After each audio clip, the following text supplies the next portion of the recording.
काय रे, पुन्हा त्याच गोष्टीचा विचार? जी गोष्ट घडली ती घडून गेली. जी गोष्ट तुझ्या भविष्यात कामाची सुद्धा नाहीये, तिचा विचार करून स्वतःचा आज का जाळतोयस?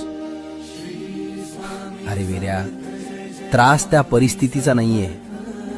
त्रास हा आहे की तू त्या गोष्टीला पकडून ठेवलायस. ती गोष्ट सोडून दे. बघ, त्रास होतोय की नाही.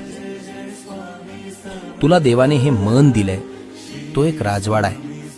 आणि तू काय करतोयस? जगाचा कचरा आणि लोकांचे फालतू शब्द त्या राजवाड्यात भरून ठेवतोयस. इतकी किंमत शून्य केली स्वतःची. तुझ्या आयुष्याची दोरी माझ्या हातात आहे. आणि माझ्या लेकराने अशा क्षुल्लक गोष्टींसाठी रडावं हे मला मान्य नाही. आज, आत्ताच, या क्षणाला तो विषय मनातून काढून टाक.